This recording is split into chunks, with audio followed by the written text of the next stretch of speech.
Hello. मैं यहाँ पे भावना मैम की टैरो रीडिंग के लिए रिव्यू देना चाहती हूँ। मैंने फ़र्स्ट टाइम जब भी टैरो रीडिंग के बारे में जाना समझा तो सबसे पहले भावना मैम से रीडिंग लिया था। एक्चुअली में मेरी लाइफ में कोई डायरेक्शन नहीं थी, मैं बस यही जानना चाहती थी कि मेरा सोल पर्पस क्या है। तो मैम से रीडिंग ली, मैम ने बताया मेरा सोल पर्पस क्या है, मुझे क्या करना चाहिए अपनी लाइफ में। देन मैंने मैम से ही रीडिंग ली, मुझे एक डायरेक्शन मिली अपने लिए और वही मैम ने बोला कि healing healing is the main soul purpose of your life. Then मैंने टैरो कार्ड रीडिंग सीखने का सोचा उसके बाद ही, और मैं मैम से सीखना चाहती थी टैरो कार्ड रीडिंग, है ना। बट मैम उस टाइम कोई भी कोर्स ऑफर नहीं कर रहे थे, सब बंद कर दिए थे मैम ने कि अभी कोई भी टैरो रीडिंग वो नहीं सिखा रहे हैं। मैंने दूसरी ऐप पे और कहीं ट्राई किया बट मन में नहीं था, यही था कि सीखना है तो मैम से ही सीखना है। तो सडनली एक दिन मैम ने कोर्स लॉन्च कर दिया, और ये मैम ने बाद में बोला कि पहले तक उनका बिल्कुल मूड नहीं था ऐसा कुछ भी कोर्स लॉन्च करने के बारे में, बट उसके बाद कर दिया। वो शायद मेरी किस्मत में था कि मैं उन्हीं से ही टैरो कार्ड सीखूं मैं उनसे। तो फिर मैंने उनसे टैरो कार्ड सीखा। हमारी क्लासेस होती थी, मैम ने बहुत अच्छे से एक एक चीज़ के हमें हमारे डाउट क्लियर करवाए और सब चीज़ों को अच्छे से समझाया। अभी भी मैम से जब भी लाइव में या रीडिंग्स लेते हैं तो 100% रेजोनेट होती है। मोस्टली ऑफ द टाइम मैं बहुत स्केर्ड होती हूँ मैम से रीडिंग लेने में, क्योंकि मैम एकदम एक्यूरेट रीडिंग बताती हैं, तो कई बार हिम्मत नहीं होती है मैम से क्वेश्चन ही पूछने की। तो ये भी रहता है। हमारी जैसे ही टैरो कोर्स ख़त्म हुआ उसके बाद में मैम ने हमें सबको एक एक जनरल रीडिंग प्रोवाइड करवाई थी, जिसमें मैम ने बोला था कि जो मैम ने मेरे लिए रीडिंग की थी वो हो चुका है, मतलब मेरी वो विश पूरी हो गई है।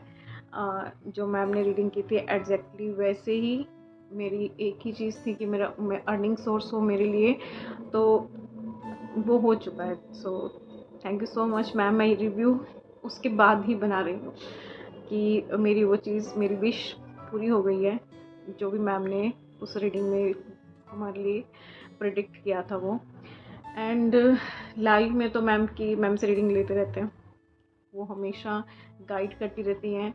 गाइडेंस जो मैम देती है वो बहुत बहुत बेनिफिशियल होती है। मैं क्या बताऊँ, हर चीज़ में जब भी मुझे लगता है कि अब नहीं समझ में आ रहा है, बहुत सारा इल्यूज़न होता है, तो एक्यूरेट रीडिंग मिलती है हमेशा उनसे।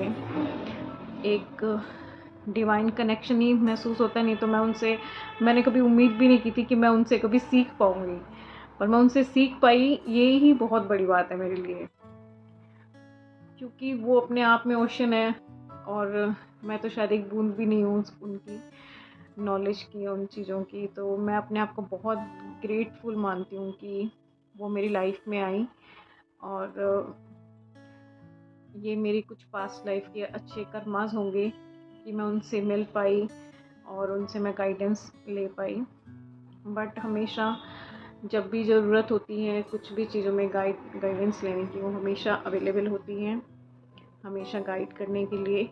आप उनसे जब भी पूछो वो हर चीज़ रहती हैं हमारे लिए। तो thank you so much Bhavna ma'am. Thank you शब्द बहुत छोटा है आपके लिए। सब मैं कुछ भी नहीं थी ये समझ लो, और अब मुझे लगता है कि मैं अब लाइफ में कुछ कर पाऊँगी, और वो सब आपकी वजह से है। अगर आपने मुझे वो मेरी लाइफ की डायरेक्शन नहीं दी होती तो मैं जो जितना कर पा रही हूँ ना, मैं उतना भी नहीं कर पाती। तो मेरे लिए बहुत बड़ी बात है, बहुत बड़ी बात है। मैं वर्ड्स में एक्सप्रेस नहीं कर सकती वो चीज़। So thank you so much universe, thank you so much मेरे डिवाइन, जो आपसे मिलने का, आपसे नॉलेज लेने का मुझे सौभाग्य प्राप्त हुआ। ये सब चीज़ें आप तभी फील कर पाएंगे जब आप मैम से एक बार रीडिंग लेंगे। वो बिल्कुल स्ट्रेट फॉरवर्ड होती हैं, किसी भी चीज़ को कोटिंग करके नहीं बोलती हैं।